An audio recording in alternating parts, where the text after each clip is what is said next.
Ya, baik. Assalamualaikum warahmatullahi wabarakatuh. Selamat pagi semuanya. Apa kabar? Hari ini ketemu lagi ya dengan saya ya. Kita kuliah dengan mata kuliah perancangan perangkat lunak ya, rekayasa perancangan perangkat lunak. Nah, di sini beda ya dengan yang kemarin-kemarin. Mungkin ini juga sistem perkuliahannya juga akan berbeda ya, akan sedikit berbeda.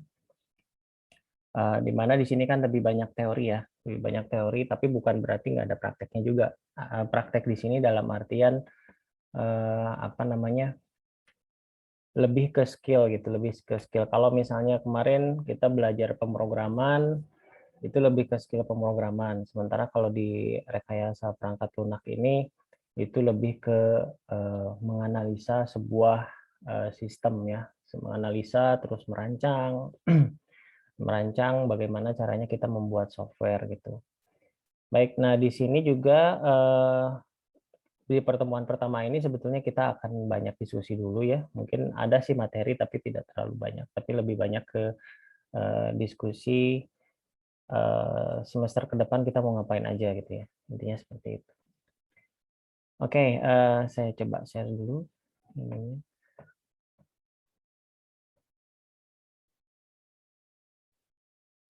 Ya.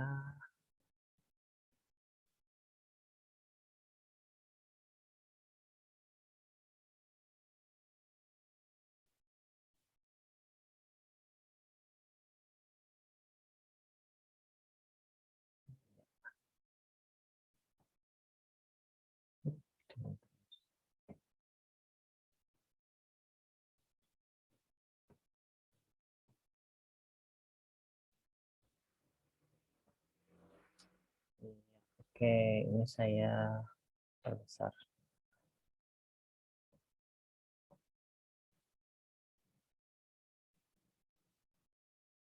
Ya, oke. Sudah terlihat ya slide-nya?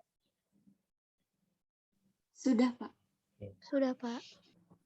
Sudah, Pak. Ya, oke. Kita pelan-pelan aja ya. Baik, nah di sini saya akan jelaskan dulu deskripsi mata kuliah. Mata kuliah ini sebetulnya merupakan mata kuliah yang mendasari kemampuan dalam merancang ya. Nah, jadi ini dasarnya sebetulnya khusus untuk ke software gitu ya. Nah, kalau di sini sih apa? Kemampuan yang di sini adalah untuk membuat sebuah software, tapi membuat sebuah softwarenya itu kan ada bagian pemrogramannya juga, ada codingnya, tapi di sini lebih ke sisi analisisnya gitu ya. Dari sisi analisisnya di mana apa namanya? Dituntut di sini ada analisis perencanaan, terus analisis kebutuhan si penggunanya seperti apa, terus pemodelan. Nah, nanti pemodelannya kita mau pakai UML gitu ya, atau ada juga yang pakai DFD, tapi biasanya nanti saya akan jelaskan apa sih bedanya DFD dan UML. Tapi fokus kita lebih ke UML-nya daripada DFD-nya. Lalu kita juga akan membahas tentang desain sistemnya mau seperti apa, desain database-nya, walaupun tidak sampai membuat si database-nya, tapi lebih ke perancangan. Jadi database-nya tuh misalnya eh, apa, tabelnya apa, nama database-nya apa, seperti itu ya. Terus fungsinya untuk apa aja. Nanti juga masuk ke desain input dan desain output. Nah, juga akan dibahas tahap pengkodean atau tahap codingnya seperti apa, tapi tidak praktek coding ya. Kalau praktek coding kan kita sudah di semester kemarin. Jadi lebih ke konsep-konsepnya harus seperti apa kalau misalnya ketika kita berada di tahap coding gitu ya, atau di tahap membuat softwarenya. Nah, setelah tahap coding ini juga langsung masuk ke tahap pengujian. Nah, dari tahap pengujian sampai dibahas juga ke tahap pemeliharaan sistem yang digunakan sehingga nanti sistem tersebut apakah akan dikembangkan atau apa namanya di-maintain ya istilahnya seperti itu. Nah, itu kurang lebih seperti itu ya deskripsi mata kuliahnya ya. Oke, sebentar. Nah, kompetensinya seperti apa? Jadi diharapkan dengan mengikuti mata kuliah ini ya, Jadi mahasiswa dapat memahami konteks pengembangan perangkat lunak dan mampu mengaplikasikannya dalam berbagai studi kasus yang meliputi perencanaan, analisis, desain, pemodelan, implementasi, dan pengoperasian perangkat lunak. Nah, jadi di sini kan kita dari jurusan aja sudah jurusan informatika ya, gitu. Nah, kalau informatika itu eh, ya core-nya di sini gitu ya. Core-nya itu di sini di samping programming, di samping bisa membuat program, tapi yang pentingnya lagi adalah kita membuat sebuah perencanaan, membuat sebuah analisis. Jadi ketika kita membuat sebuah program tersebut itu terstruktur gitu ya, terstruktur proses pengerjaannya. Jadi tidak istilahnya jadi gini, kalau misalnya yang tidak mempelajari tentang proses pembuatan analisis dan untuk dalam sebuah software, itu biasanya dia fokusnya ke program gitu ya. Nah, biasanya kalau fokus ke program itu ada beberapa kelemahan ketika harus program tersebut dirubah di tengah-tengah gitu ya. Nah, karena tidak sesuai dengan perencanaan. Nah, itu kalau tidak ada perencanaan kita nggak bisa ngapa-ngapain, tapi kalau dengan ada perencanaan kita bisa merubah alurnya seperti apa. Jadi istilahnya kalau kita ingin membuat sesuatu itu kita berencana bentuknya mau seperti apa gitu ya. Nah di sinilah kita belajar. Nah, sementara kalau untuk si program itu untuk mengcoding, nah itu kita sudah langsung membuatnya gitu. Nah, biasanya kalau misalnya programmer-programmer baru itu jarang memperhatikan proses ini gitu ya. Nah, biasanya kalau udah baru-baru dia baru bisa program, ya fokusnya ke program aja ya, tapi tidak memperhatikan proses analisis. Padahal yang sangat penting, ini sangat penting bagian dari bikin program itu adalah analisis dulu. Ya, ketika analisisnya sudah terlihat, itu jelas arah arah pembuatan programnya mau seperti apa, seperti itu ya. Nah, oke. Nah, di sini saya akan membahas sedikit tahapan-tahapan yang nanti akan apa yang akan dicapai ya. Dimulai dengan kita akan bahas dulu apa yang namanya perangkat lunak itu apa atau software ya. Nah, perangkat lunak itu apa? Jadi harus memahami dulu perangkat lunak itu sebagai sebuah produk gitu ya, sebagai sebuah produk yang kita buat. Lalu kita juga akan paham, akan mempelajari tentang perangkat lunak itu sebagai proses. Jadi perangkat lunak sebagai proses itu seperti apa, sebagai sebagai produk itu seperti apa.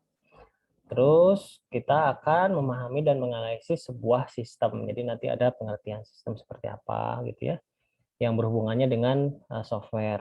Nah, lalu dilanjutkan lagi bagian atas ini ke bagian pemodelan ya. Bagian pemodelan dari jadi sudah menganalisis sistem itu langsung masuknya ke bagian pemodelan.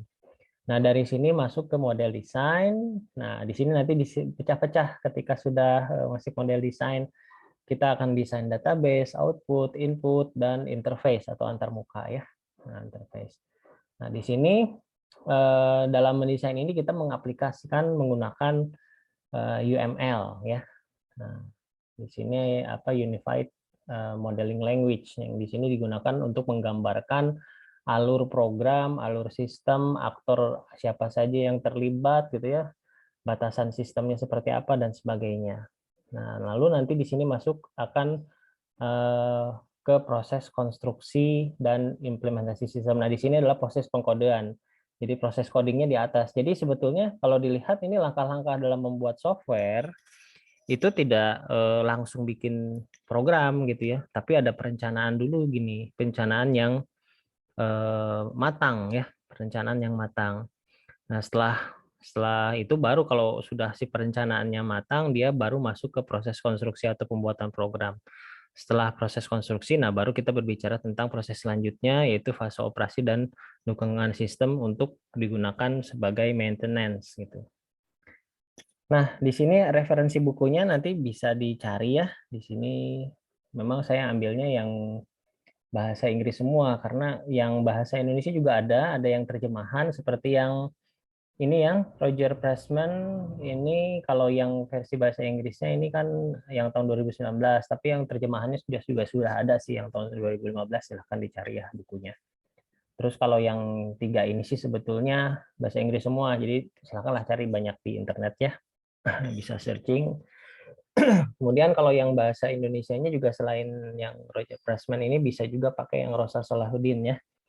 Rosa dan Salahuddin di situ juga sama membahas tentang rekayasa perangkat lunak. Nah, jadi kurang lebih ya yang berhubungan dengan rekayasa perangkat lunak itu bisa digunakan, tapi saya ngambil core-nya dari sini, dari 4 sumber ini, begitu ya.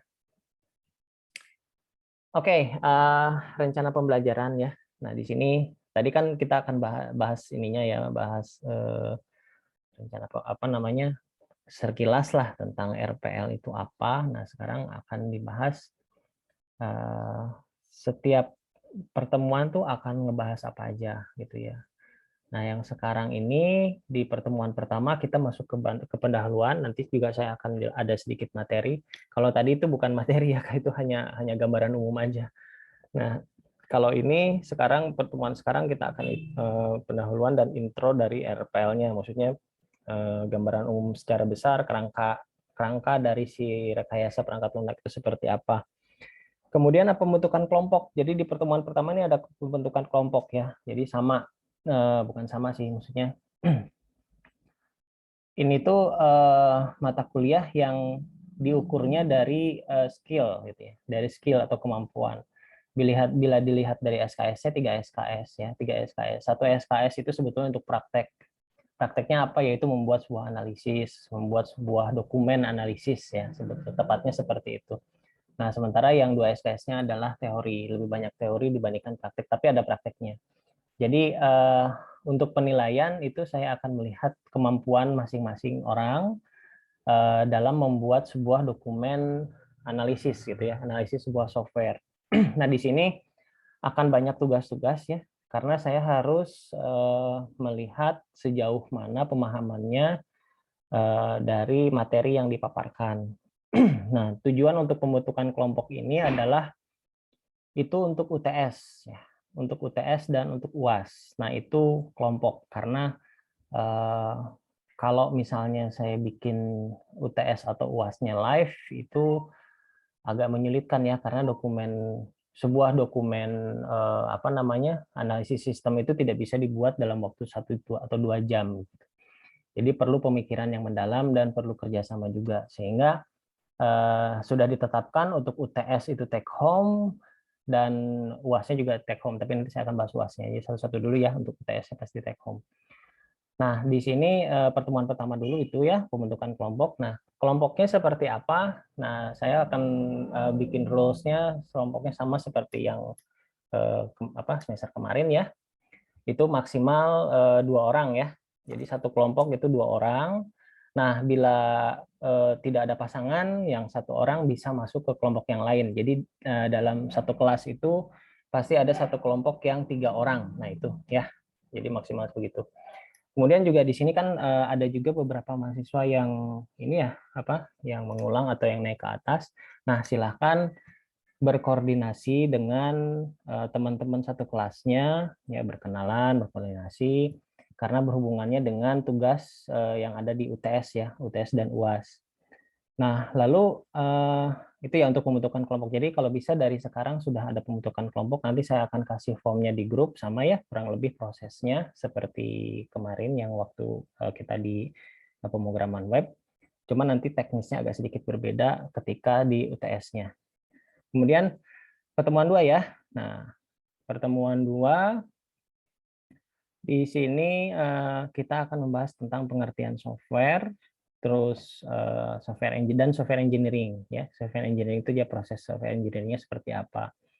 Nah, lalu untuk mengukur kemampuan pemahaman tentang tugas software engineering itu saya akan berikan tugas di pertemuan kedua. Nah, tugas di pertemuan kedua ini sebetulnya bukan tugas kelompok. Jadi ini tugas perorangan. Nah, tugas individu ya. Tugas individu ini akan mengukur sejauh mana pemahaman pemahaman tentang materi yang dipaparkan gitu ya. Di sini ada tugas ke-1. Jadi tugas-tugas 1, tugas 2, 3 itu semuanya tugas-tugas perorangan, tugas individu. Jadi yang kelompok itu hanya ketika UTS dan UAS saja ya. Ketika UTS dan UAS saja. Nah, namun kalau tidak dibentuk dari sekarang, itu saya khawatir nanti pas mepet-mepet di akhir itu akan merepotkan ya ketika udah mau deadline 2-3 hari lagi baru dibentuk kelompok, Pak, itu kacau gitu ya, jangan. Jadi saya akan pantau dari pertemuan pertama kelompoknya siapa saja, jadi mudah untuk apa namanya memantau dan menilainya seperti itu. Kemudian ini masih pertemuan 2 ya. Oke. Kalau ada yang mau ditanyakan silakan ya. Ini saya sambil jalan aja, kita santai ya, sambil jalan aja. Nanti kalau ada yang tanyakan silakan raise hand atau langsung bertanya saja. Ya, saya lanjutkan ya.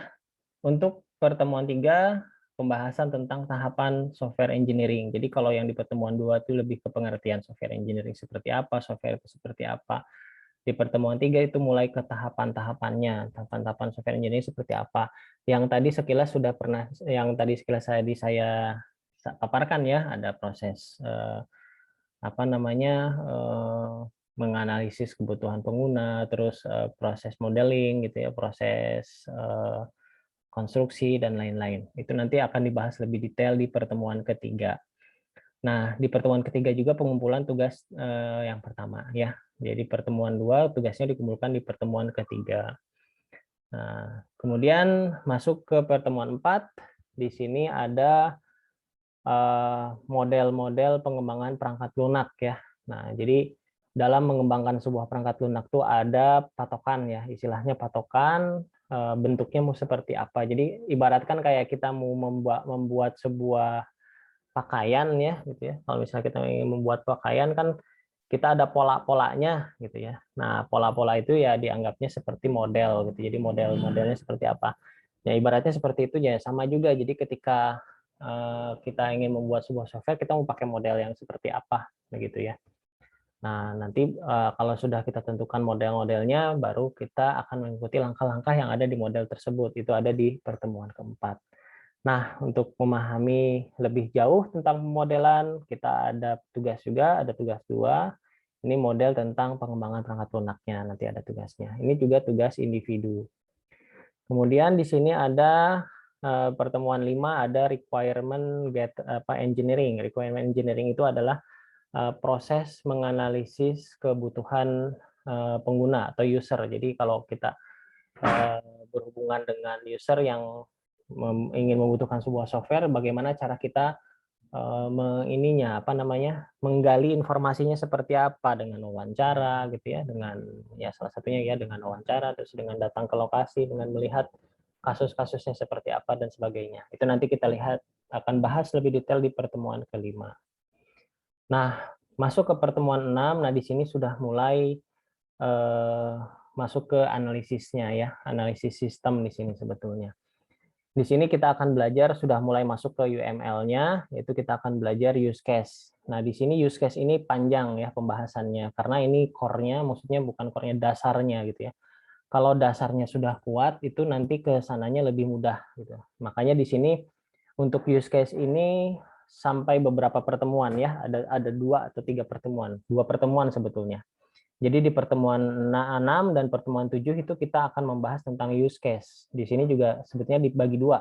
Ada skenario diagram juga. Nah, skenario diagram itu sebetulnya keterangan dari use case. Jadi sebetulnya satu kesatuan. Nah, di sini makanya di sini ada saya bikin pembahasannya di dua pertemuan, dan saya kasih tugas juga di pertemuan ke-6-nya itu untuk membuat sebuah use case. Nah, nanti di pertemuan ke-7, nah saya akan langsung latihan juga ya, latihan secara live juga,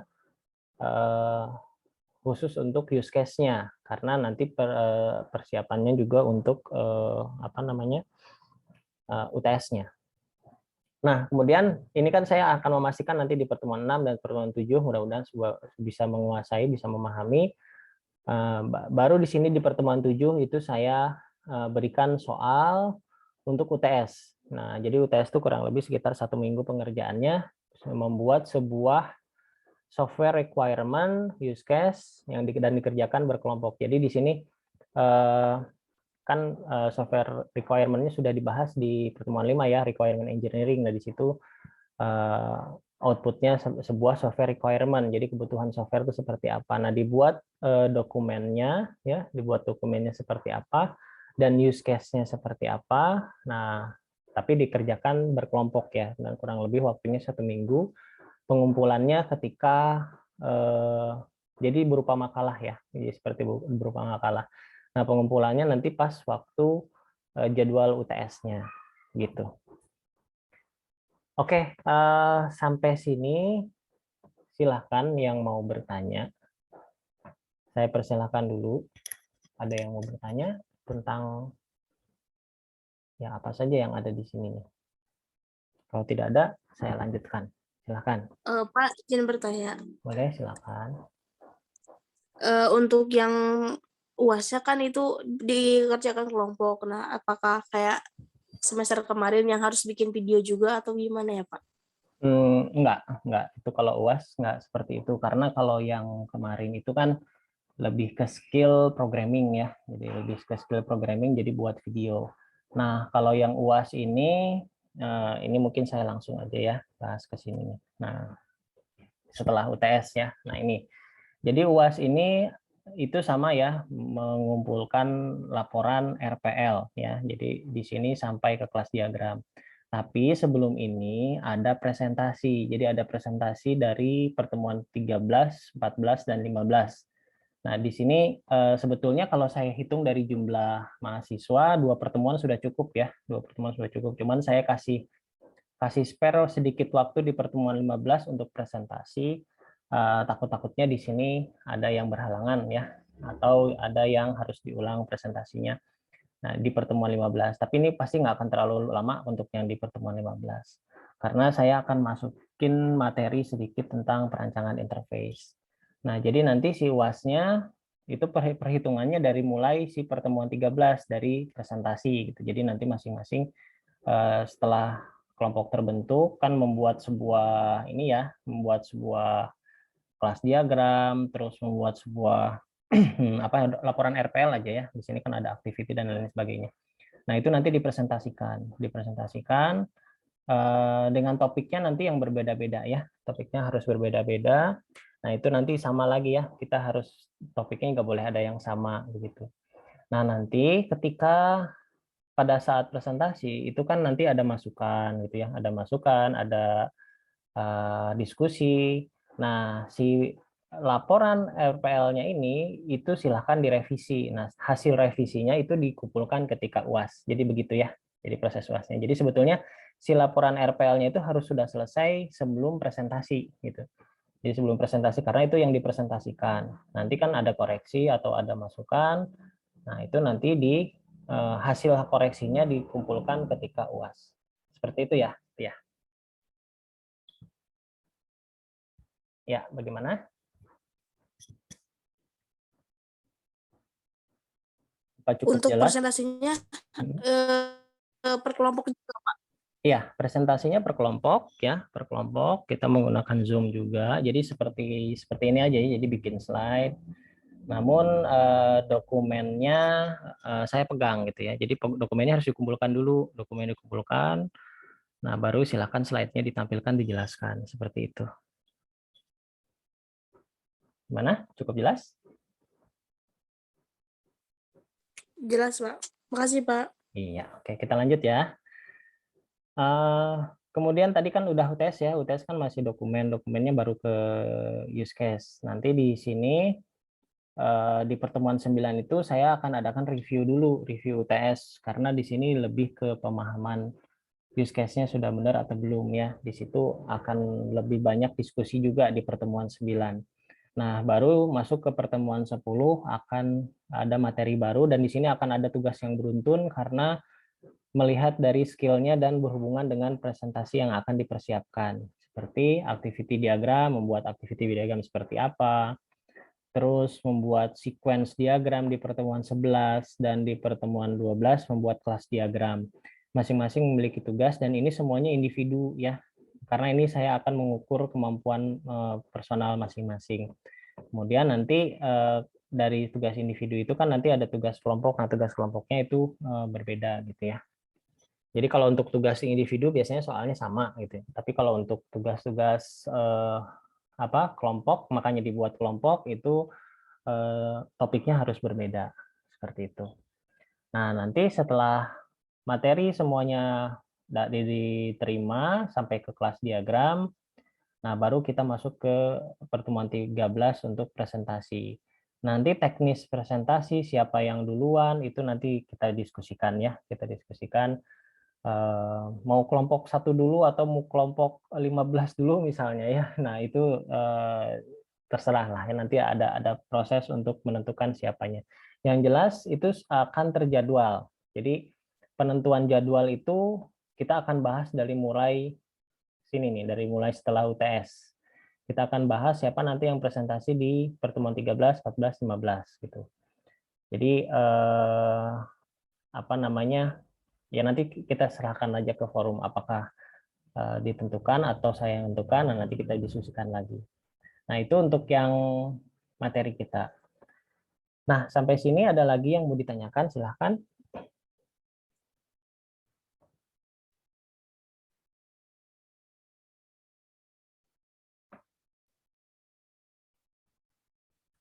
Ya, ada yang mau bertanya?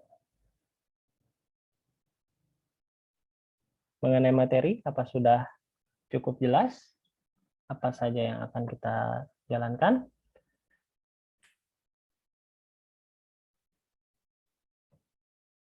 Mungkin sudah jelas, Kak. Ya, oke.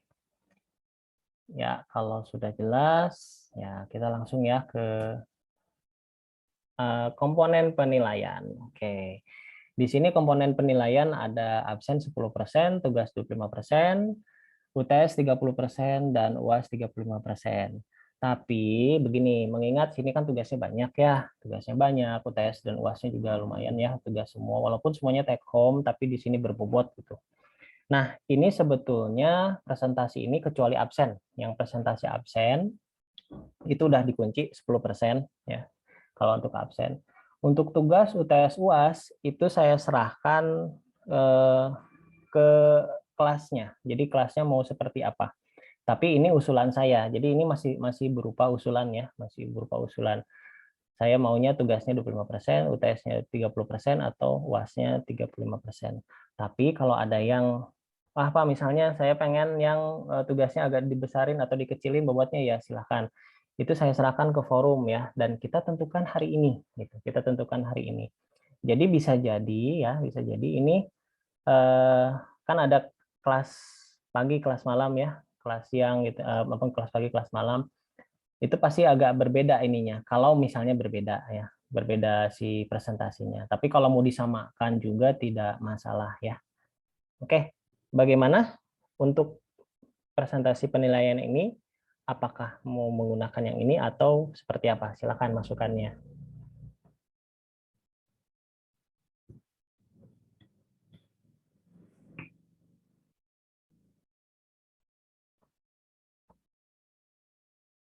Oke, yang lain bagaimana? Apakah setuju dengan yang ini, dengan sistem penilaian seperti ini, atau ada yang ingin dirubah? Silahkan diskusikan ya. Kita aktif aja sekarang. Jadi lebih banyak diskusi sekarang gitu.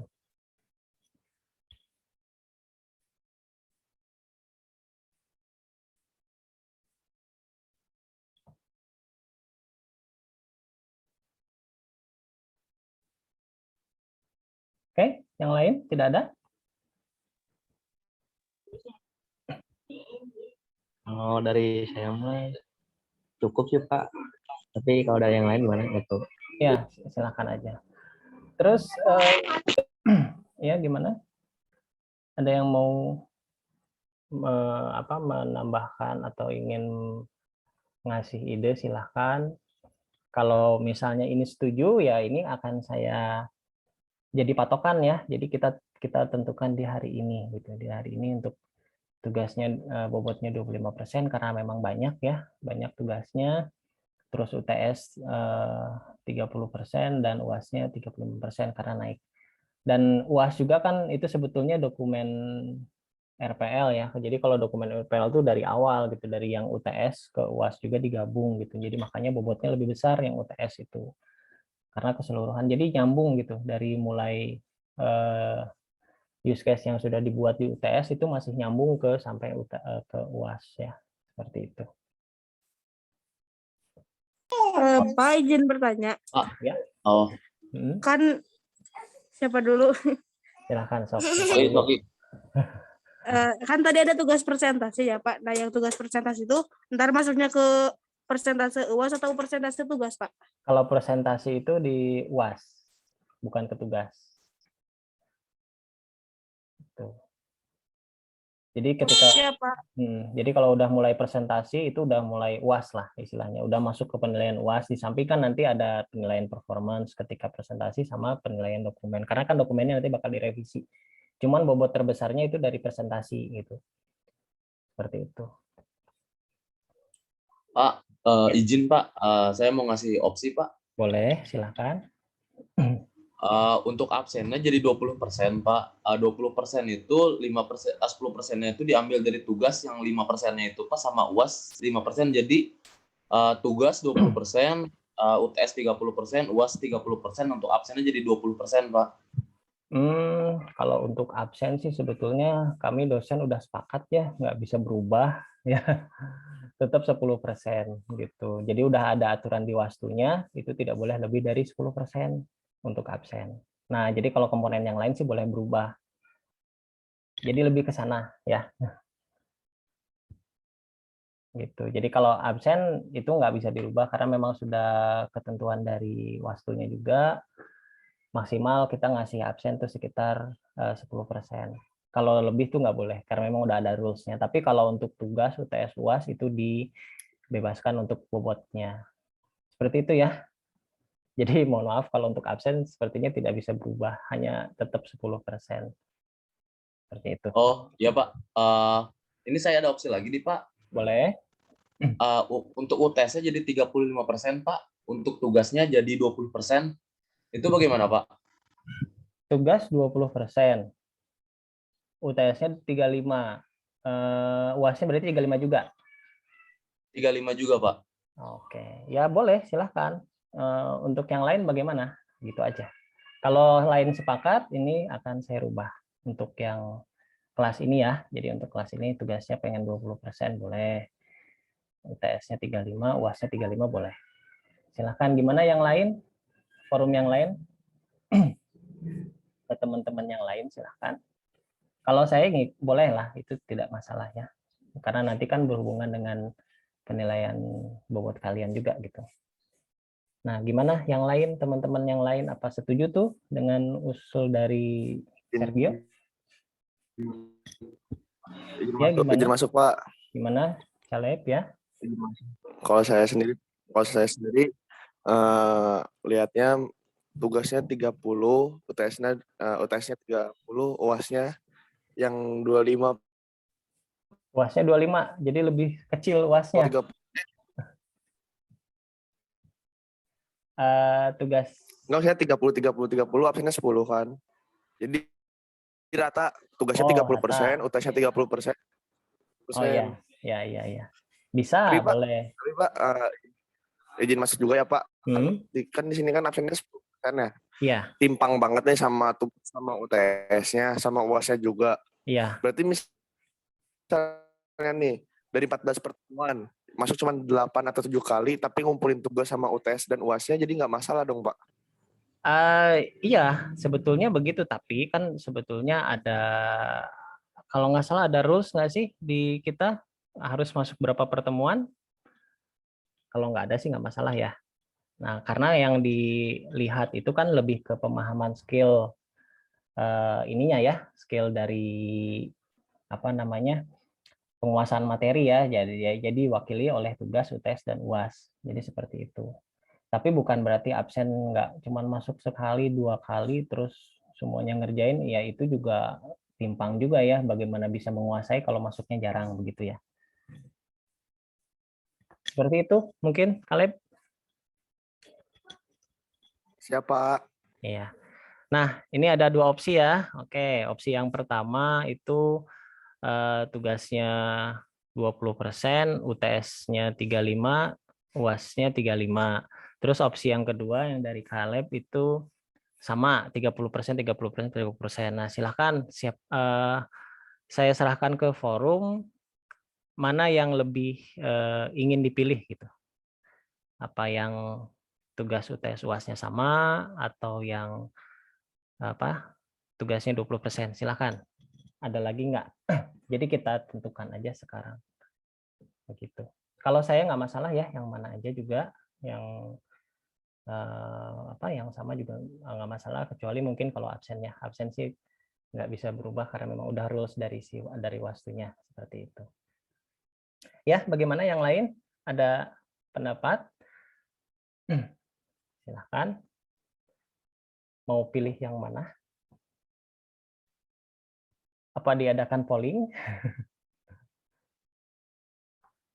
Polling di grup PA bagaimana? Atau seperti apa nih enaknya nih untuk menentukan?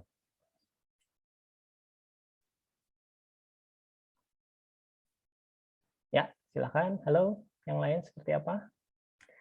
Oh ya, nanti ini sambil berpikir ya, silakan gitu ya. Mungkin masih milih-milih. Saya juga sambil ngobrol aja. Jadi nanti pas waktu kuliah ya, pas waktu kuliah itu saya minta aktif ya, aktif berbicara, aktif merespon. Karena nanti ketika saya menjelaskan, saya akan bertanya gitu ya. Jadi di tengah-tengah penjelasan saya 5 menit pertama, 10 menit pertama saya akan pasti bertanya ke salah satu audiens yang ada di sini.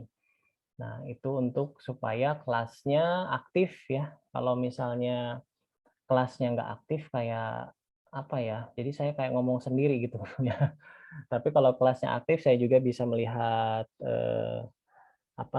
responnya seperti apa, pemahamannya seperti apa gitu.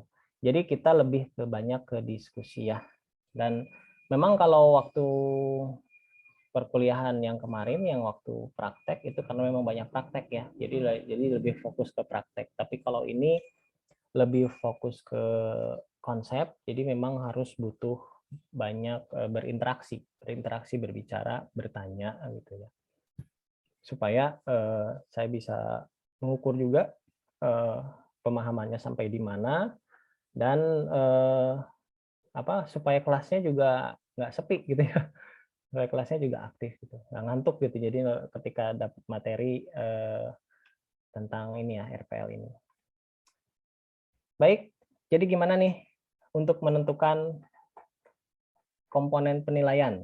Apakah ada ide untuk pemilihan atau bagaimana? Atau yang pertama sebetulnya jangan dulu voting ya, jangan dulu voting, tapi mufakat dulu, maksudnya sepakatnya ke yang mana gitu. Tapi kalau sudah nggak bisa dapat mufakatnya ya mungkin terakhirnya ke voting ya. Oke, silahkan. Yang lain bagaimana? Ada 2 opsi ya. Opsi yang ada 2 opsi ya. Opsi yang pertama tugasnya 20%, terus UTS dan UAS-nya 35. Terus opsi yang kedua tugas UTS UAS sama semua di angka 30% ya. Angka 30%. Oke, bagaimana? Lebih cocok yang mana? Kalau saya mah yang itu Pak, opsi kedua Pak, yang 30%. 30 semua ya, yang tugasnya 30, tesnya 30 dan UAS 30. Oke, ada 2 orang. Silahkan yang lain bagaimana? Yuk, pendapatnya. Kalau dari saya Pak, yang opsi kedua juga Pak. Opsi kedua, oke. Sudah ada yang respon opsi yang tugasnya kedua. UTS UAS-nya 30%. 30% ya, oke. Ya, ada lagi yang lain? Saya opsi pertama Pak, setujunya. Opsi pertama, oke. Ya, opsi pertama baru 2 orang ya. Nah, ini opsi ketiga sudah ada 4 orang ya. Saya ingin bertanya Pak. Boleh, silakan Ajis. Untuk yang ketentuan yang absen 10% itu udah ketentuan dari kesepakatan dosen Pak. Iya, udah rulesnya udah di sistem Simakwastu digitalnya udah nggak bisa dirubah gitu. Kalau diturunin bisa, diturunin jadi 5%, jadi 1% bisa, tapi kalau dinaikin lagi udah nggak bisa gitu. Itu kenapa ya Pak ya? Kenapa maksimalnya gitu sampai 10% aja, nggak bisa lebih? Apa ya? Gimana ya? Saya juga kurang tahu dasarnya ke sana kenapa harus segitu. Mungkin lebih ke porsi penilaian materi ya, lebih ke porsi penilaian materi dibandingkan dengan hanya absen aja. Karena kalau misalnya kita besarkan si absen, seolah-olah nanti mahasiswanya hanya ingin ngejar nilai absennya aja gitu ya, ngejar nilai absennya aja. Tapi kalau misalnya porsinya cuma segini, berarti lebih fokus ke materi. Kayak itu menurut saya ya, menurut saya seperti itu. Nah, tapi gambaran besarnya ya memang sudah diputuskan seperti itu, dan di apa ya, di sistemnya juga kekunci sih ini. Saya coba untuk rubah juga nggak bisa karena sudah jadi ketentuan seperti itu. Kalau mungkin sebelum-sebelumnya waktu kita sistemnya belum update ya, yang terakhir kan sudah update yang sistem Simakwastu digital dan sudah ditentukan, itu mungkin masih bisa ada beberapa dosen yang menaikkan nilai absen gitu ya, menaikkan nilai absen. Tapi mungkin ada beberapa pertimbangan juga yang menjadi apa namanya, nilai tersebut dikunci, dan mungkin salah satunya adalah yaitu lebih fokus ke materinya gitu, lebih ke materinya, lebih ke pemahamannya, lebih ke apa ya istilahnya sekarang itu ada student center learning ya, SCL. Nah, jadi lebih melihat dari performa si mahasiswanya dibandingkan absensi gitu ya. Nah, kalau misalnya pembelajaran itu fokusnya ke mahasiswa ya, ke istilahnya pengalaman yang diterima oleh mahasiswa, ya otomatis mau nggak mau hadir ya. Nah, seperti itu. Nah, jadi kan ke sana lah maksudnya. Jadi lebih keaktifan mahasiswanya yang dilihat dari nilai tugas, UTS, dan UAS dibandingkan hanya untuk absen saja gitu ya. Jadi sebetulnya absen itu kayak semacam apa namanya, menambahkan nilai lah, nilai tambahan gitu. Tapi nilai utamanya itu di UTS, tugas, dan UAS. Begitu ya, Ajis ya. Seperti itu. Itu untuk ketentuan 10% itu kesepakatan dari setiap dosen atau hanya dari kampus aja gitu Pak untuk ketentuannya itu? Itu sudah dari kampus sih, sudah dari kampus ketentuannya. Sudah dari kampus. Itu hasil dari kampus itu evaluasian tahun semester kemarin atau bagaimana Pak? Ya, semester kemarin sudah mulai dijalankan. Semester kemarin sudah mulai dijalankan, dan semester sekarang juga lanjut ya, gitu.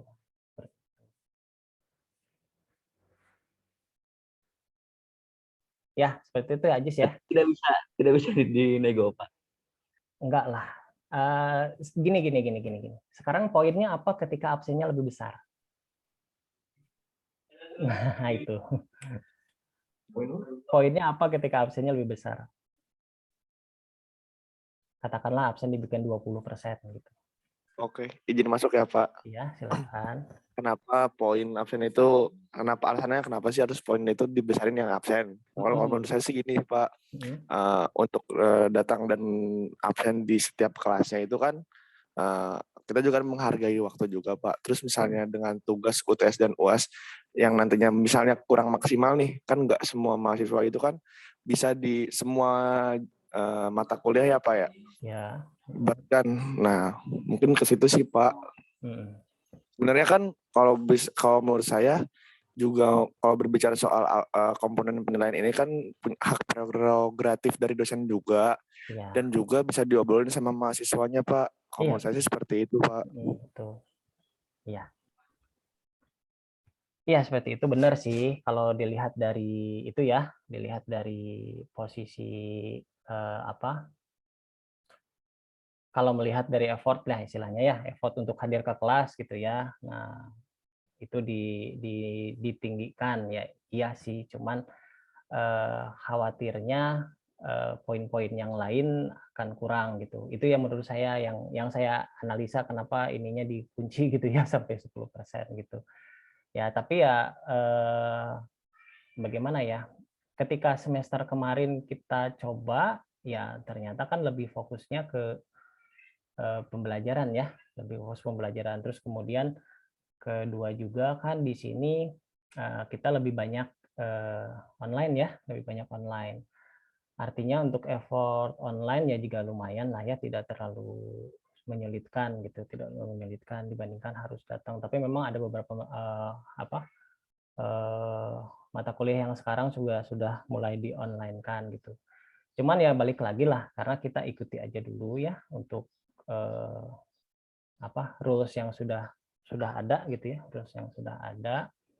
Ya kalau misalnya ada perubahan, mungkin jadi perubahannya akan dilakukan di semester berikutnya gitu ya, di semester berikutnya, karena memang ini kan sudah masuk ke proses semester kedua ya, maksudnya proses ini udah 2 kali dijalankan begitu. Nah seperti itu kalau menurut saya. Jadi kalau untuk absen sih ya mohon maaf nih, sepertinya belum bisa kita bukan kita ya, saya sendiri belum bisa ngupdate untuk ke posisi yang lebih tinggi gitu. Kecuali mungkin ada perubahan gitu. Kalau sudah ada perubahan mungkin bisa lah dinaikkan seperti itu. Ini saya coba lagi ya, saya cek lagi karena terakhir itu memang tidak bisa. Sebentar.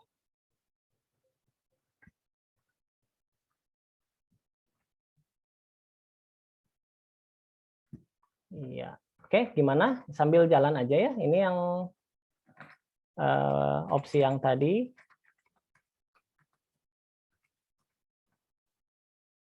Iya. Setting, coba kita lihat dulu. Pas sekarang bisa, tuh udah nggak bisa, udah mentok. Presentasi untuk kehadiran itu mentok di 10%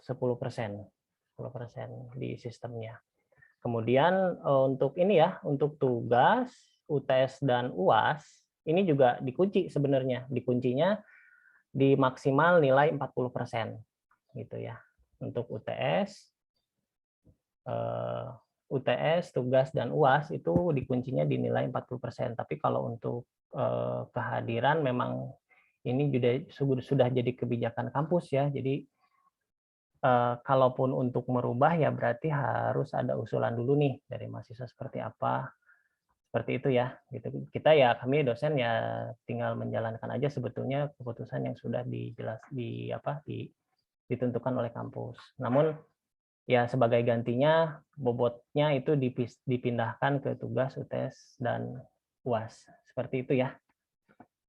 Ini saya udah coba cek di SimakWastu, ini nggak bisa nih, nggak bisa saya rubah. Mungkin saya share screen ya supaya lebih memastikan ya, coba nih.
Oke, saya screen di SimakWastu yang saya. Ini saya ada setting bobot nilai.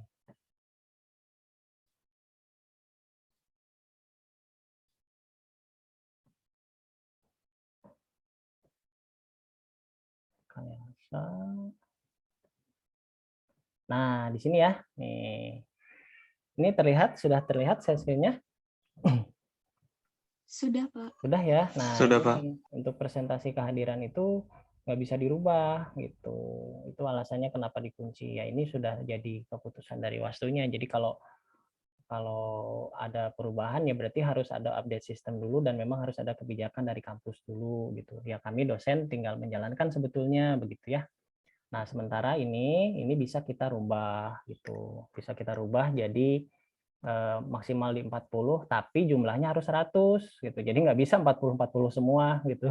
Kalau 40-40 semua kan jadi otomatis lebih dari 100 ya. Nah, tapi kalau misalnya settingannya kayak begini, karena nanti nggak akan bisa nih kalkulasinya, dia nggak boleh lebih dari 100 gitu. Nah, Pak, seperti saya itu. mau izin mengajukan opsi boleh? Boleh, silahkan. Kalau dari saya sih untuk karena tadi emang kehadiran nggak bisa ditambahin lagi maksimal 10%, saya ngajuin untuk tugas 40%. Oh, tugas Lalu 40%. Ya. UTS sama UAS-nya berarti 25 gitu, Pak. 25. Itu opsi dari saya segitu. Nah, seperti ini ya. Iya, Pak. Oke, ada 3 opsi nih. Oke, nggak apa-apa. Ini kita kita diskusi ya. Kita Terima kasih. Oke. Berarti ada 3 opsi. Ada 3 opsi. Opsi yang pertama yang tadi yang 20% ya. Yang 20%.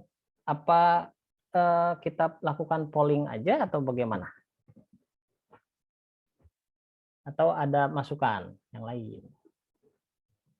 Ini ada Saya sepakat dengan opsi yang diajukan oleh Aziz, Pak. Yang ini. Iya, Pak. Pak, saya juga sepakat, Pak. Sepakat. Ya, tugas ya. Saya juga sepakat, Pak. Oke, ada 4 orang ya. Yang lain seperti apa? Kalau memang semuanya sepakat dengan sebegini ya nggak apa-apa, kita tentukan bahwa ini apa namanya yang akan dipakai di kelas ini gitu ya. Opsi yang ketiga berarti ya. Opsi yang ketiga ketika tugasnya lebih besar karena memang ya ini juga sih bagus juga maksudnya karena kan tugasnya banyak jadi lebih nilai ke individunya juga banyak gitu. Dan memang nanti pas waktu UTS UAS-nya kan lebih ke dokumen ya, lebih ke dokumen. Paling yang agak effort besarnya itu di sini nih, di UAS. UAS itu kan harus ada presentasi, tapi presentasi juga nggak banyak sih, maksudnya nggak panjang gitu. Berbeda dengan ketika waktu kemarin pemrograman web ya. Kalau pemrograman web kan itu lebih detail harus seperti apa. Tapi kalau ini lebih ke dokumennya tidak terlalu besar. Oh ya, ini kan yang semester 5 ya, sebentar lagi kan mau KP ya. Benar nggak? Nah, sebetulnya mata kuliah RPL ini ujungnya nanti untuk membantu dalam pembuatan laporan KP gitu. Laporan KP dan nanti laporan KP kan ujungnya ke skripsi ya. Nah, itu jadi korelasinya ke sana. Jadi kenapa banyak tugas-tugas untuk lebih ke pemahaman membuat analisis sistem karena nanti hubungannya dengan itu. Jadi hasil akhirnya tuh bisa membuat sebuah laporan KP gitu. Laporan KP kan nanti di situ isinya tentang analisis sistem. Nah, jadi gitu. Jadi nanti diharapkan ketika ya si mata kuliah ini juga bisa sebagai sarana latihan ketika kalian nanti mau menyusun untuk laporan KP atau laporan skripsi gitu. Jadi kalau misalnya nih punya topik yang kira-kira nanti buat dipakai skripsi itu udah bisa ada gambaran bahwa oh nanti bakal bentuk use case-nya kayak gini, itu terus bentuk sequence diagramnya kayak gini dan sebagainya.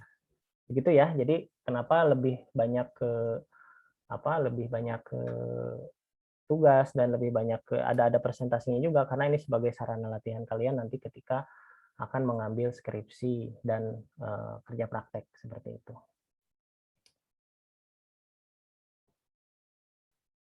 Ya, ini sudah ini aja dulu ya, saya stop dulu.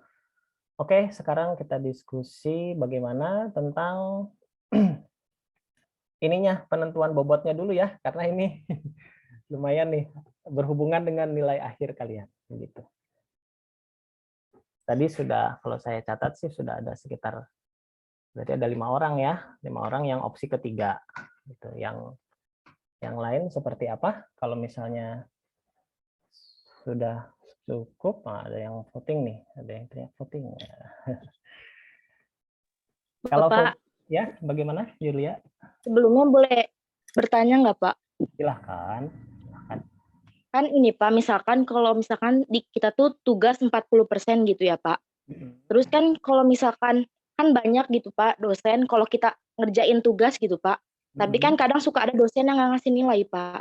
Terus kita kadang suka nggak tahu juga gitu, Pak, ngerjain tugas tuh benar apa enggaknya. Jadi kita tuh bingung juga, jadi kita nggak tahu gitu, Pak. Jadi gimana, Pak? Ya kalau saya sih pasti saya kasih nilai supaya tahu gambarannya gitu.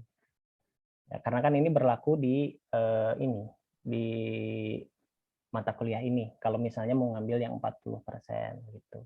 Ya kalau mau ngambil yang 20% juga tetap saya nilai sih gitu ya. Tetap saya kasih nilai. Gitu. Terus kadang Bapak bakal ngevaluasi lagi gitu nggak, Pak? Kalau tugas gitu. Jadi yang benar gimana, yang salah tuh gimana, kayak gitu, Pak. Iya, karena itu nanti dibahas di pertemuan selanjutnya. Makanya kan pengumpulannya sebelum pertemuan berlangsung. Gitu. Kayak ini ada tugas use case gitu ya, ada tugas use case. Nah, terus soalnya sih satu gitu. Cuman kan nanti karena orang pemikirannya kan beda-beda tuh. Ya bentuknya beda-beda nggak masalah, tapi yang penting core-nya sama gitu. Nah, itu tetap dibenarkan dan nanti juga akan saya ini kan juga apa yang sebetulnya seperti apa gitu. Walaupun kan begini, ini kan gimana ya? Yang namanya perancangan itu kadang-kadang tidak baku gitu, karena apa logika orang tuh beda-beda gitu, logika orang tuh beda-beda. Tapi ada istilahnya kayak benang merahnya gitu, benang merahnya ya beda-beda dikit nggak masalah, tapi kalau misalnya intinya sama itu udah dibenarkan seperti itu. Jadi memang akan ada pembahasan sekilas ya tentang tugas yang diberikan di pertemuan selanjutnya seperti itu. Gitu ya. Oh iya, Pak. Baik. Terima kasih, Pak. Oke, sama-sama. Baik, yang lain bagaimana? Apa kita mulai adakan voting aja?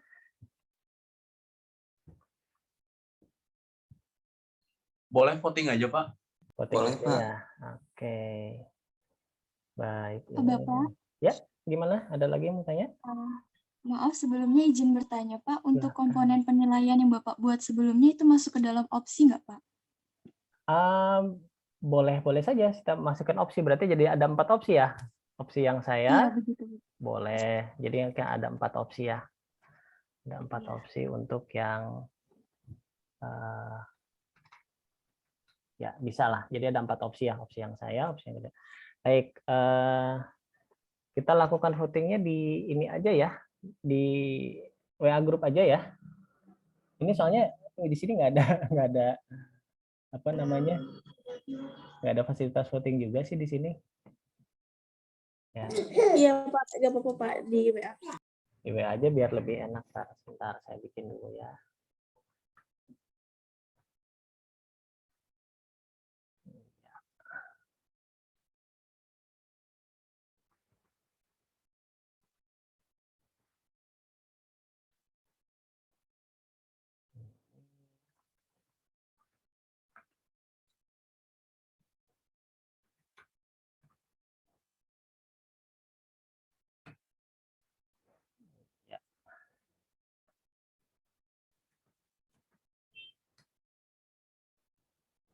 C1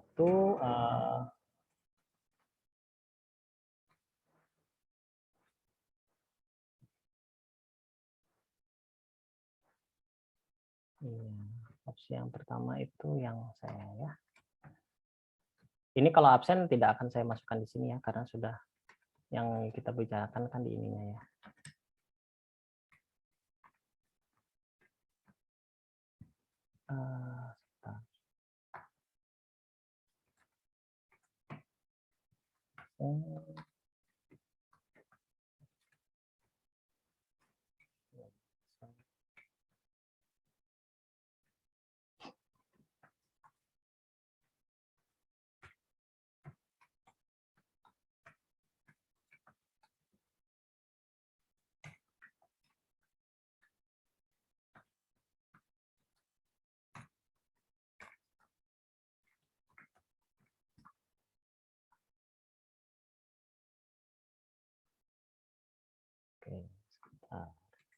biar enak ininya milihnya.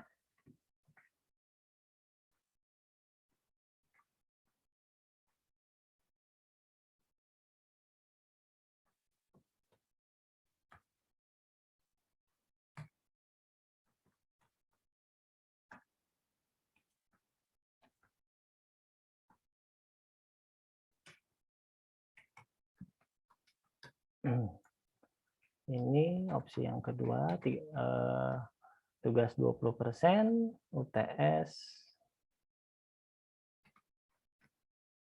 35 ya. Oke, opsi yang ketiga itu sama. Nah, opsi yang keempat lebih besar di tugas.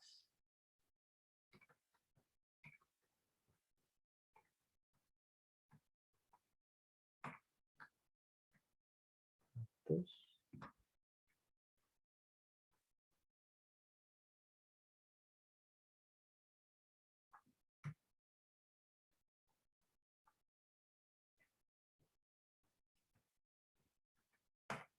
ya, udah saya kirim di grup. Nah, silakan masing-masing pilih opsinya, jadi nanti saya rekap. Gitu.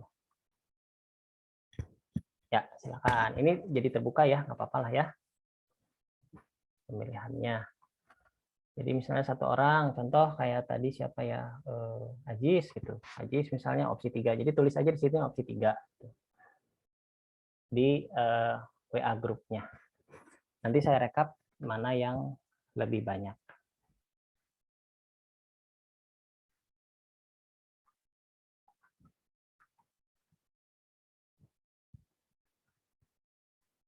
Oke. Ya, opsi 4 sudah lumayan ya.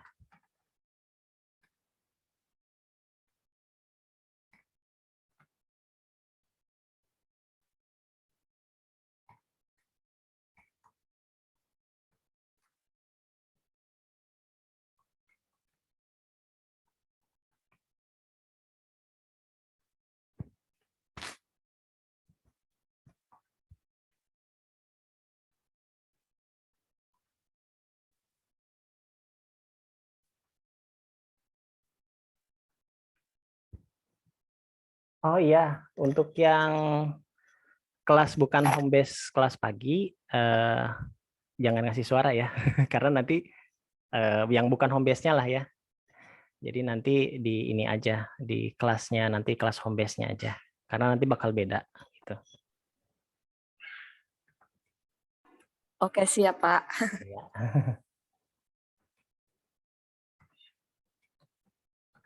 Karena bisa jadi tiap kelas punya persentase yang berbeda. Gitu. Jadi ikut ke home base-nya. Kenapa harus ikut ke home base? Karena inputnya di Wastu berdasarkan home base. Itu yang jadi repot kalau misalnya ngikutnya ke kelas yang lain.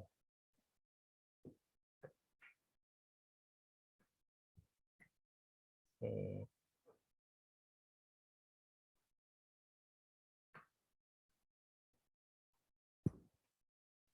Iya, ini yang opsi 4 banyak nih.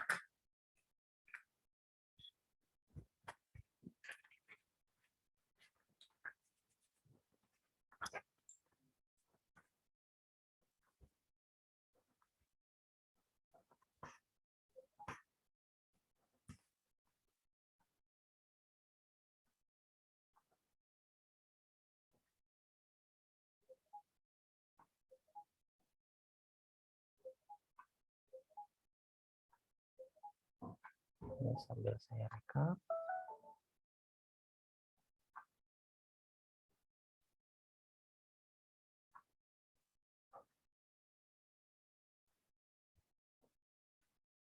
Settingkan.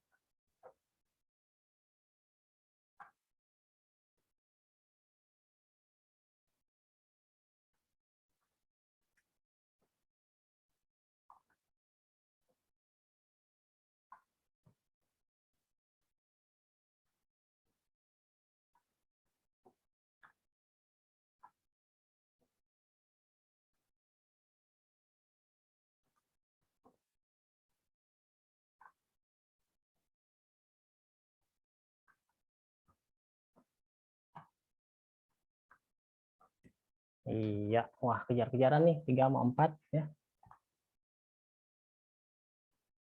Oke, ada lagi ini dari berapa nih jumlahnya? 1, 2, 15, 20 orang.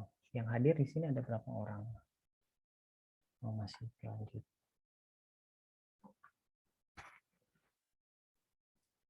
Iya, tambah lagi.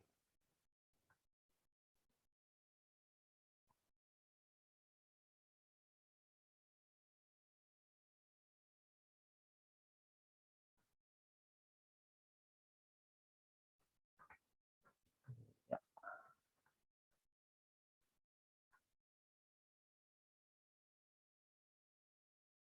Ini sambil saya cocokkan juga nih non absen.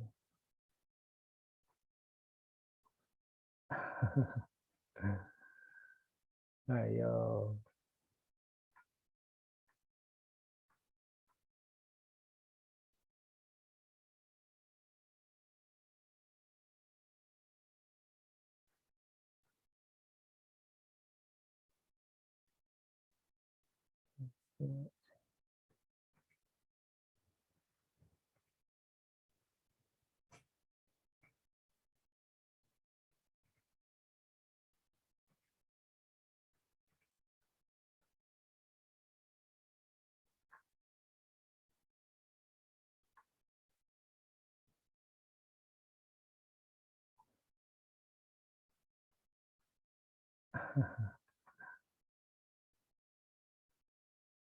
Ini yang hadir ada sekitar 25 orang ya. Ada yang dari home base, orang yang luar juga sih, berarti nggak bisa masuk. Ya, untuk sementara nih opsi 4 nih ya. Opsi 4 yang menang nih. Beda 1 nilai dengan opsi 3. Kalau saya salah ini ya, coba dikoreksi juga, coba bantu hitung juga, takutnya ada yang salah. Jadi di sini opsi 1 nilainya ada 1 orang ya. Yang nomor 1 ada 1. Terus yang opsi 2 nggak ada yang pilih. Opsi 3 itu ada 10. Opsi 4 itu ada 11. Nah, seperti itu.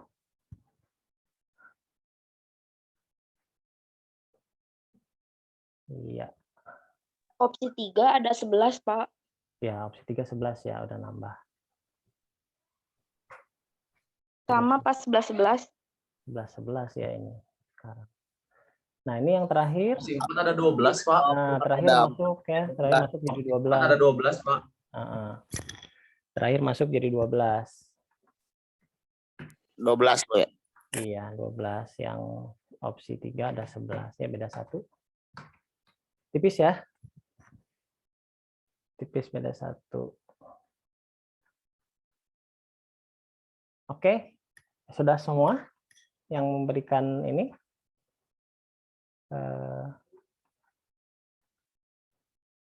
tanggapannya. Kalau sudah berarti yang menang opsi 4 ya, beda 1 nih ya. Beda 1. Itu mah koalisi, Pak, itu mah koalisi. Seruana. Enggak, ini adil ini adil voting. 3 maju. Ini udah adil seadil-adilnya. Tidak bisa diganggu-gugat lagi. Iya. Oke ya, berarti sudah fix ya.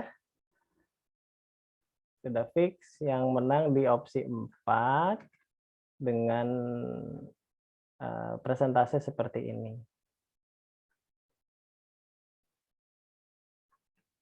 Ya, opsi 4 absen 10%, tugas 40%, UTS 25, UAS 25 ya. Nah, berarti kalau ini yang dipilih, berarti tugasnya dikerjakan dengan baik ya. Gitu ya.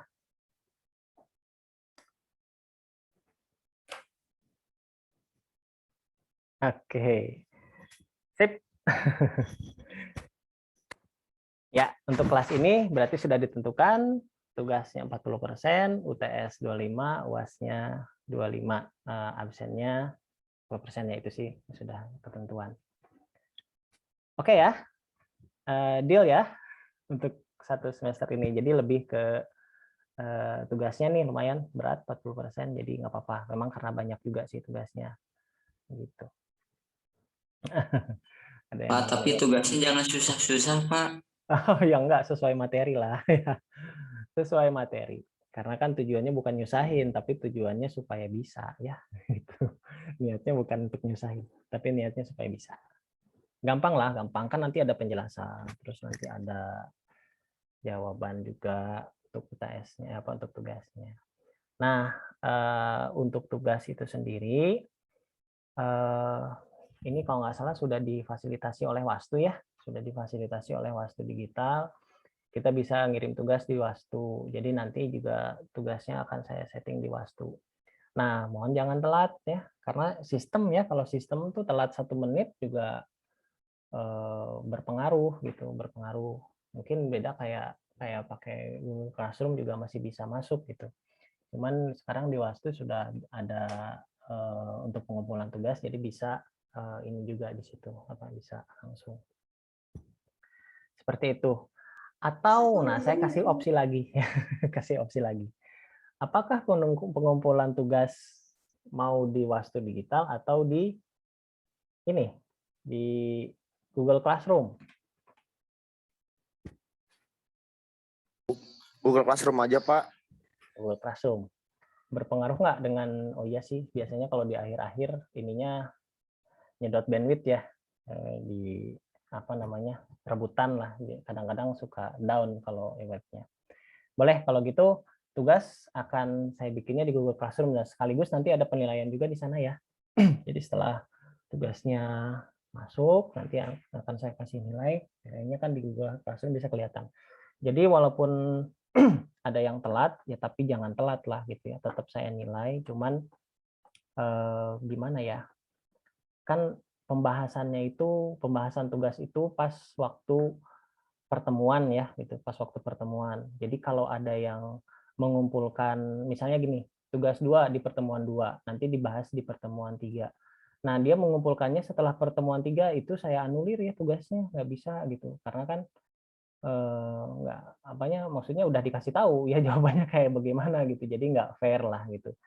Tapi kalau misalnya ini sebelum, katakanlah kan kita kuliah jam 7 nih, terus dia ngumpulin tugasnya sebelum pembahasan tugas tersebut misalnya, atau sebelum kuliah lah, kita tetapkannya sebelum kuliah. Katakanlah dia telat gitu ngumpulinnya, kan nanti saya setting si tugasnya itu 1 hari sebelumnya. 1 hari sebelum, jadi supaya ada jeda saya bisa ngasih koreksi sedikit gitu ya, sebelum dilakukan penilaian akhir saya kasih koreksi dikit. Nah, jadi si tugas itu misalnya kita kan hari Rabu gitu ya, nah, ditugaskan di hari Rabu, berarti nanti pengumpulan terakhirnya di hari Selasa gitu. Nah, di hari Selasa itu sudah harus masuk semua. Ya, kalau sudah lewat dari hari Selasa, berarti kan lewat nih dari hasil pengumpulan tugas, apalagi sudah lewat dari apa namanya pertemuan, ya tugasnya saya anulir gitu. Mungkin juga dikasih nilainya yang paling kecil kalau untuk yang terlambat gitu. Berbeda dengan misalnya kalau terlambatnya cuma 5 menit, 1 menit, itu karena mungkin jaringan dan lain-lain, itu saya masih kasih, karena kan di history Google Classroom ada waktu ya, ada waktu pengumpulan. Seperti itu ya. Oke, deal ya untuk penilaian tugas.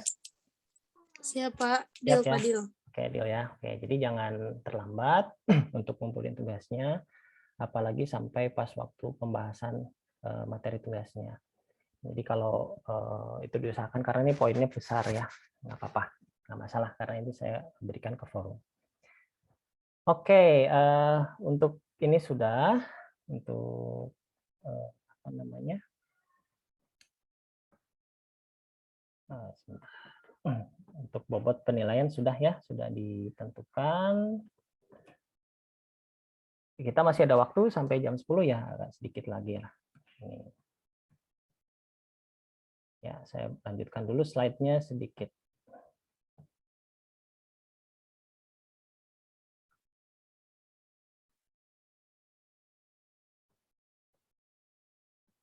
Oh ya, udah sampai sini. Ya, ini sudah ya. Nah, sekarang saya sedikit sekilas aja lah. Ini sekilas aja nggak akan lama ya. Sekilas aja nggak akan lama, akan ngebahas tentang ruang lingkup software engineering atau RPL. Jadi rekayasa perangkat lunak itu bahasa Indonesianya, bahasa Inggrisnya software engineering gitu. Nah, di software engineering itu pasti terlibat ini ya, nih elemen-elemen ini nih, ada update, requirement, sistem analisis, sistem design, design code testing, deployment, maintenance, dan lain-lain. Nah, di sini ada beberapa tahap. Nah, tahap-tahap ini nanti akan kita jelaskan secara detailnya. Dari tahap pertama dari introduction software engineering, jadi software itu apa, nanti di pertemuan 2 ya, software evolution, software problem, terus software latency, dan masuknya ke software engineering. Itu nanti di pertemuan 2 dibahas ini. Gitu.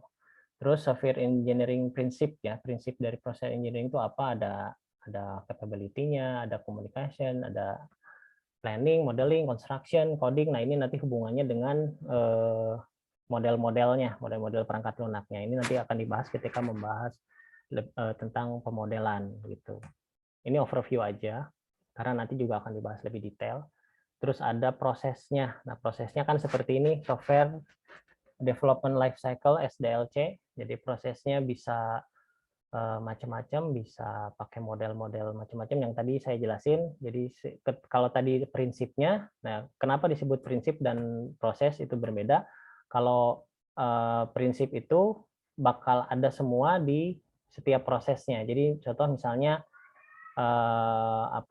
model untuk agile view process gitu ya. Nah, ini pasti ada si prinsip-prinsipnya seperti planning, modeling, construction, programming, communication, itu ada semua, tapi urutannya berbeda begitu. Nah, itu nanti dibahas tentang software proses.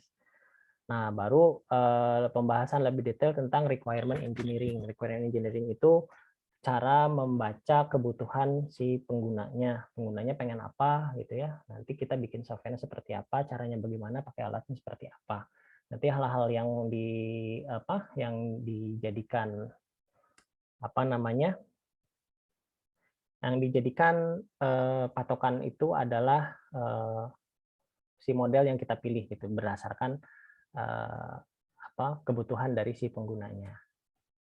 Kemudian chapter 5 ini chapter yang paling berat, yaitu analysis modeling ya. Analysis modeling di sini yang kita gunakan pakai UML ya, Unified Modeling Language. Nah, di sini pemodelan menggunakan UML. Terus nanti juga sebelum UML kan ada penjelasan, kan ada juga yang menjelaskan menggunakan DFD ya. Nah, kalau DFD itu bedanya dengan UML seperti apa, itu nanti saya jelaskan lah. Nah, kenapa saya pilih, maksudnya kenapa di materi RPL ini lebih ngebahas tentang UML, karena sebagian besar bahasa pemrograman sudah menggunakan basis object oriented programming gitu ya. Ya, sudah bahkan seperti web pun kemarin PHP kita sudah belajar OOP ya, menggunakan CI itu juga sudah OOP. Jadi kalau misalnya masih pakai DFD rasanya kurang ini gitu ya, kurang pas gitu karena si DFD itu kurang bisa mewakili objek gitu. Kalau UML itu jelas untuk pemrograman berbasis objek seperti itu. Nah, kalau ini sih mungkin akan dibahas secara sekilas karena di sini bobot paling besar di sini ya, di analisis yang paling berat. Nanti ke arsitektur desain, ini sebetulnya lebih ke perangkatnya ya, perangkatnya seperti apa, arsitekturnya seperti apa. Nah, lalu yang terakhir ini ada desain engineering. Nah, di sini mulai ke proses pengkodeannya gitu ya, pengkodeannya seperti apa. Dan yang terakhir adalah interface. Interface itu ketampilan, lebih ketampilan. Nah, setelah jadi softwarenya masuk ke testing strategi. Setelah dites, kalau softwarenya sudah cukup baik, berarti langsung masuk ke deployment. Jadi selesai gitu ya. Nah, itu gambaran secara umum ruang lingkup RPL ya. Ruang lingkup RPL-nya seperti itu. Nah, paling itu saja sih ya untuk ya pendahuluan hari ini. Nah, ada yang mau ditanyakan lagi atau ada yang mau didiskusikan lagi, silakan.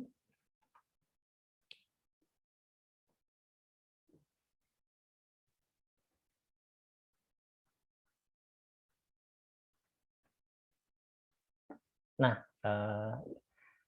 jadi gimana ya, RPL ini sebetulnya core ya, inti gitu ya, inti dari teknik informatika sebetulnya. Teknik informatika itu harus bisa analisis program. Jadi salah satu core dibandingkan core-core yang lain, misalnya mata kuliah core yang lain itu seperti programming ya. Terus dasarnya fundamentalnya itu ada dari di algoritma, struktur data gitu kan. Nah, ini lebih ke aspek ininya apa namanya?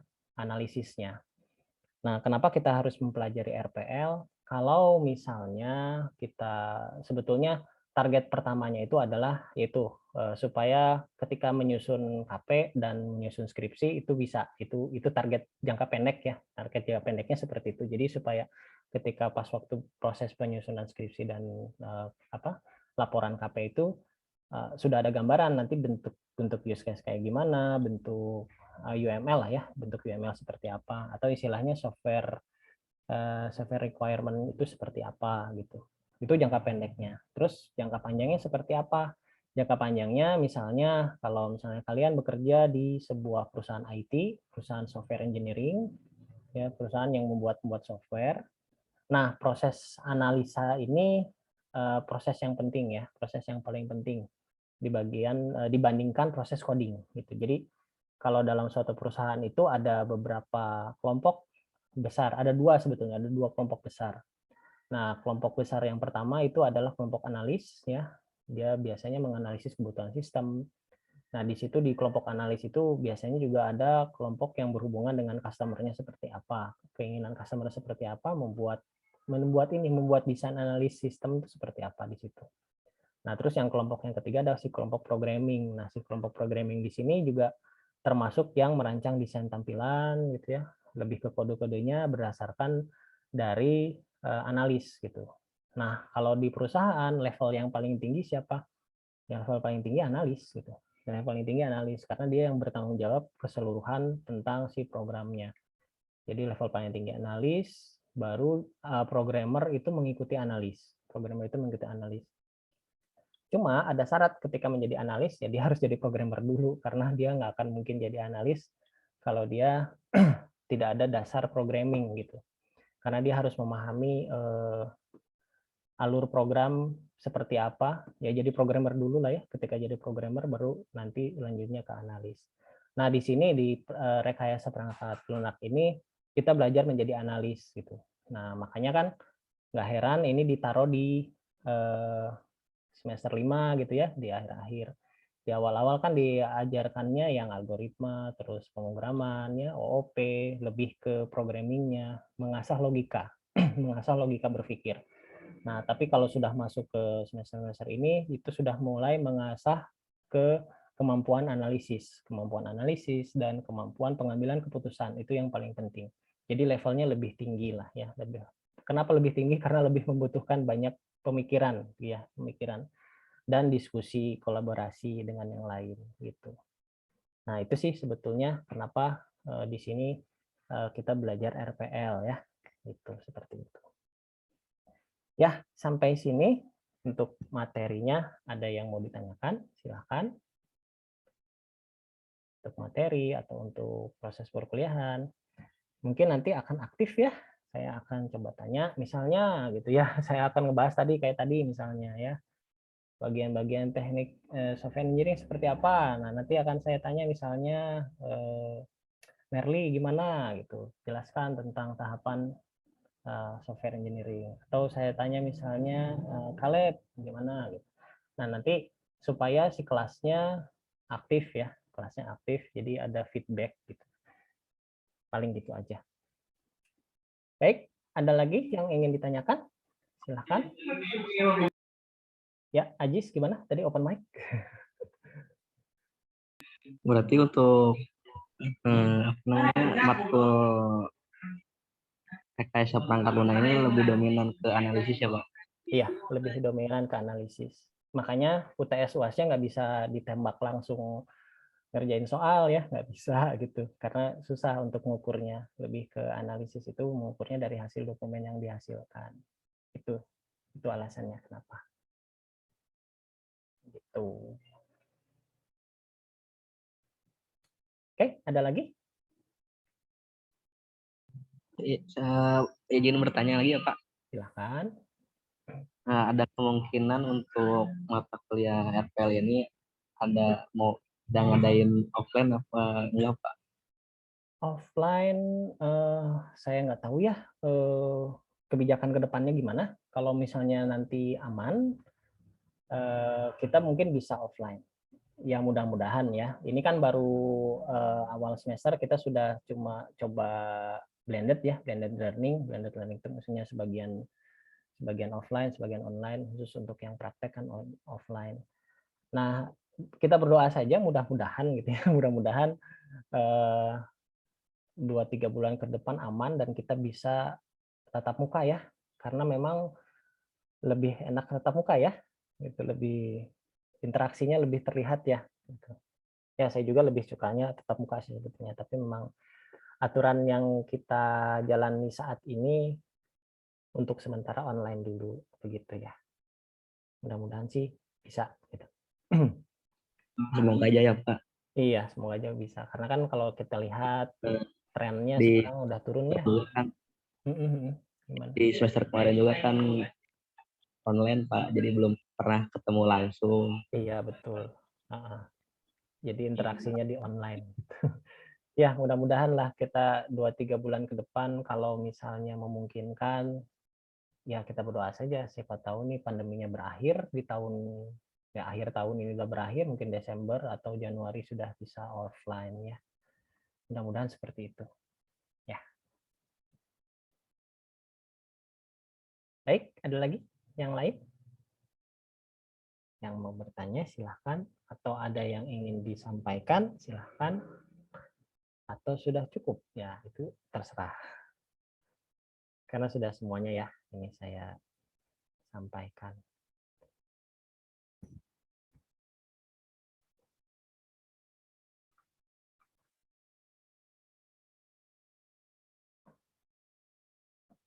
Oke, bagaimana? Tidak ada?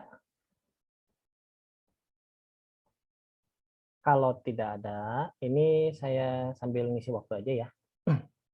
Oke, ada nih. Siapa yang mau tadi? Sergio, enggak? Ya, saya screenshot dulu ya untuk kehadiran di Zoom ini. Silahkan di open kameranya. Ya, di open kameranya supaya kelihatan nih wajah-wajah ganteng dan cantiknya nih kelihatan ya. Gitu.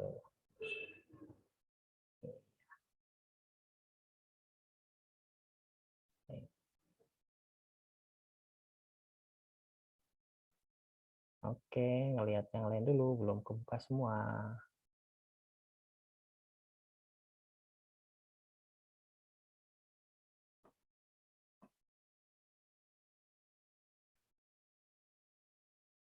Iya, masih siap-siap.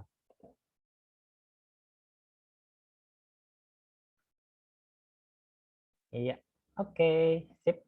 Siap ya. Saya, sebentar, saya close dulu nih chatnya. Jadi nutupin. Nah. Oke, saya ambil ya. 1, 2, 3. Oke.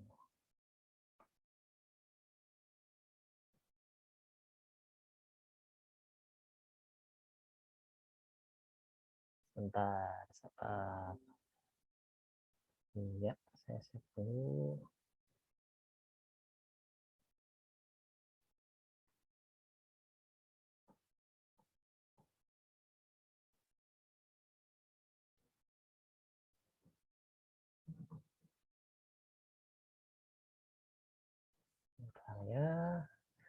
Bentar saya agak lemot nih, jadi lama.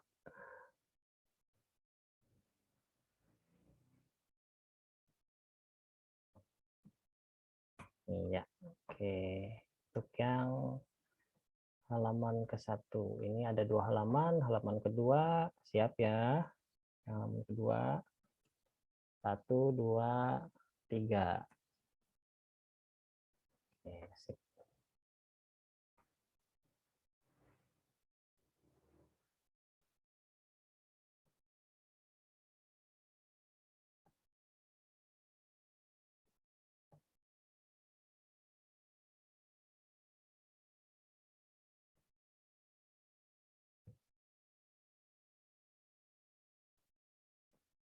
Oke, sip.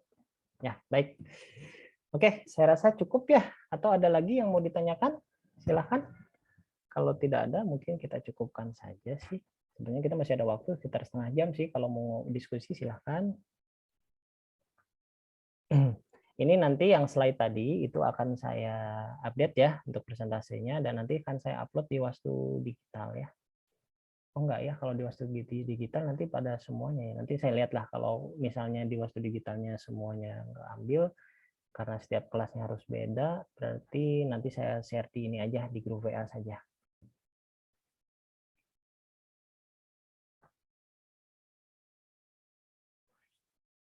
Oke, tidak ada lagi yang bertanya? Sudah cukup? Pak, ini sedikit Ya. lagi Pak. Silahkan. Santai aja, kita masih ada waktu sampai jam 10. Saya kan belum perwalian Pak. Oh gitu. Jadi untuk absen dihadirkan dulu nanti ya Pak, kalau udah perwalian. Ya, ini kan catatannya ada ya. Di saya ada catatannya. Nanti kalau udah kebuka ya saya input gitu aja sih. Ya. Nggak apa-apa, saya catat. Baik Pak, terima kasih. Oke. Ada lagi yang lain? Silahkan. Sudah cukup, Pak. Iya, sudah cukup ya. Baiklah, kalau sudah cukup, sampai ketemu lagi minggu depan. Kita akan bahas lagi tentang materi, mulai masuk ke materi software ya minggu depan gitu. Baik, terima kasih saya ucapkan sudah meluangkan waktu untuk mengikuti perkuliahan hari ini. Ya, saya mohon maaf apabila ada kekurangan atau salah-salah kata yang kurang berkenan. Terima kasih saya ucapkan. Sampai ketemu lagi minggu depan. Wassalamualaikum warahmatullahi wabarakatuh. Selamat pagi. Waalaikumsalam warahmatullahi wabarakatuh. Selamat pagi juga, Pak. Iya.